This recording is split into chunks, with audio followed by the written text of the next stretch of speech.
کئی دفعہ دے ہم بھی دیتے ہیں پر ہمارا چہرہ دیکھنے والا ہوتا ہے، اتنے ہم غصے میں ہوتے ہیں، دے دیتے ہیں، لیکن جو سلوٹیں ہوتی ہیں نا چہرے والی وہ گنی نہیں جاتی۔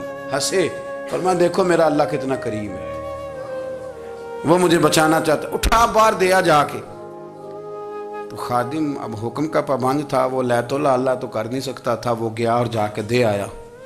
فقیر جب سارے محلے سے آٹا اکٹھا کر لیتے ہیں تو پھر ایک جگہ جا کے بیچتے بھی ہیں۔ دے آیا، وہ 2 گلیاں آگے گزرا تو میں پیچھے دوڑا گیا، میں نے کہا سچ بتا کھانی ہے کہ بیچنی ہے؟ وہ کہنے لگا جو بھی سبب لگ جائے کر جاؤں گا، آپ نے دے جو دی ہے۔ تو کہتے ہیں میں نے اسے کہا کہ یہ 1.5 دینار کی میں نے خریدی تھی، اگر تو 2 دینار کی مجھے بیچ دے تو آج کل مچھلی مدینے میں مل نہیں رہی، تو میں اپنے آقا کو دے دوں گا، وہ یہی کھائیں گے، بیمار ہیں۔ تو کہنے لگا جی بسم اللہ، مجھے کیا اعتراض ہے، 2 دینار مل رہے ہیں، 1.5 کی مچھلی، اور 1.5 کی بھی کسی نے نہیں خریدنی تھی، اب تو پک گئی۔ فرماتے میں نے 2 دینار اس کو تھمائے، وہ مچھلی اس سے خریدی اور خرید کر کے میں لا کے حضرت عبداللہ ابن عمر کے سامنے دوبارہ رکھی۔ تو فرمایا یہ کیسے آ گئی؟ میں نے کہا حضور 1.5 کی خریدی تھی اور پھر فقیر کو دے دی، اب اسی سے میں 2 دینار کی خرید کے لایا ہوں، آپ قبول فرمائیں۔ تو فرمانے لگے تم نے اچھا نہیں کیا، اب اس طرح کرو 2 دینار بھی اسے دے اور مچھلی بھی واپس دے آؤ۔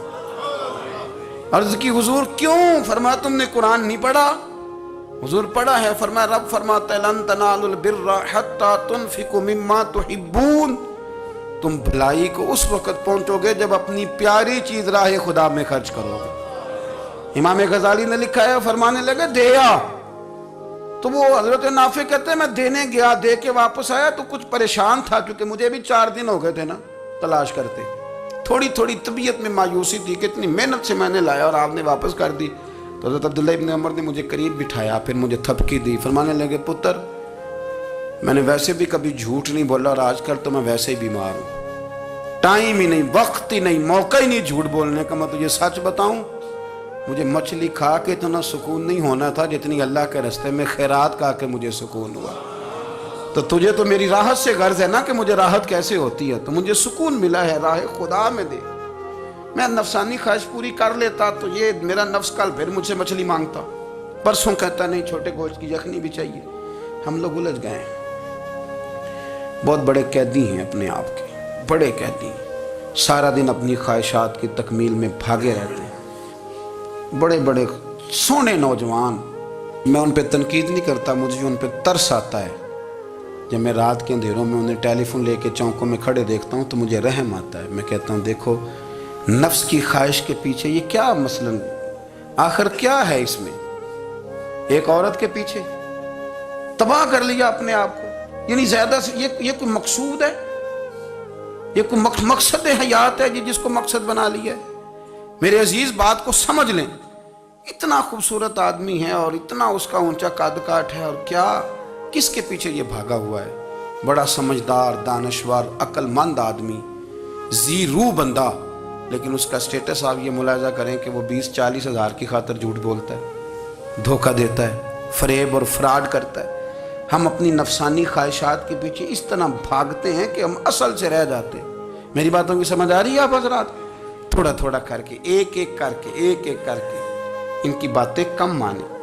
وہ ضروری تو نہیں نا کہ سویرے ناشتہ بازار سے اپنی مرضی کا تگڑا کیا ہے، بازار سے لا کے پوڑیاں چنے بہترین کھائے، اور پوڑیاں چنے ابھی کھائے نہیں، شاپر میں ڈالے ہوئے ہیں، اور وہ لے کے ابھی آ رہا ہے، تو ساتھ ہی رستے سے گوشت بھی چھوٹا اچھا لگا تو 2 کلو وہ بھی لے آئے کہ پوڑیاں چنے کھاؤں گا اور دوپہر کے لیے گوشت پکاؤں گا۔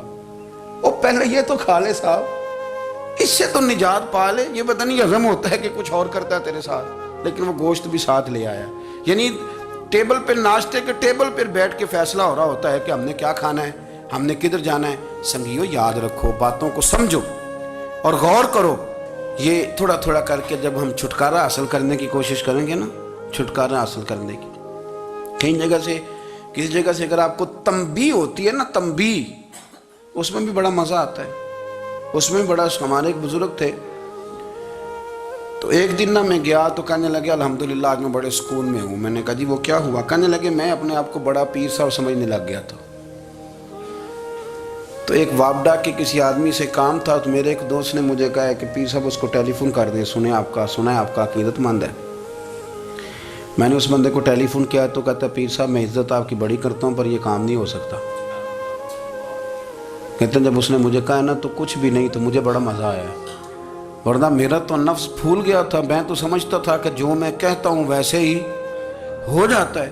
کہتے اس نے تھوڑا سا نا مجھے لیول میں کیا ہے، مجھے مزہ آیا۔ یہ لوگ نا اپنے اوپر بوجھ ڈالتے تھے، یہ تھوڑا تھوڑا پیچھے ہٹتے تھے، یہ سمجھتے تھے کہ اس طرح تو ہماری تکمیل رہ جائے گی، صبح سے شام تک اگر اسی نفس کی باتیں مانتے جائیں گے تو خرابی کرے گا۔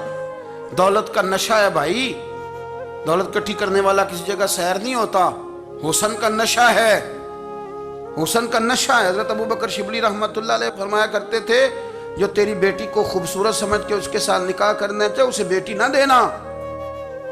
حضرت جی کیوں؟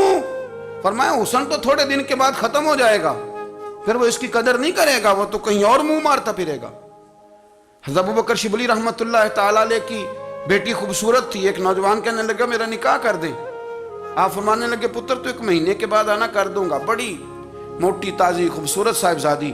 تو حضرت نے اسے دوائی کھلائی، اسے پخانے لگ گئے، جو پخانہ کرتی ایک مٹکے میں سنبھال دیتے۔ تھوڑا وقت گزرا تو وہ ہڈیوں کا پنجر بن گئی، مہینے بھر میں دست اتنے آئے کہ کمزور ہو گئی۔ تو ابو بکر شبلی 1 مہینے کے بعد نوجوان کو بلایا، فرمایا ادھر آ تیرا نکاح کروں۔ بچی دکھائی تو وہ کمزور بستر پہ پڑی، فرمایا شادی کر، کہنے لگا اس سے نہیں میں نے کرنی۔ فرمایا یہ وہی ہے؟ کہنے لگا جی نہیں۔ فرمایا تو کہتا تھا مجھے عشق ہے، کدھر گیا تیرا عشق؟ کہنے لگا حضرت صاحب آپ کیسی بات کر رہے ہیں؟ فرمایا ادھر آ، پھر وہ مٹکا جس میں گرے گا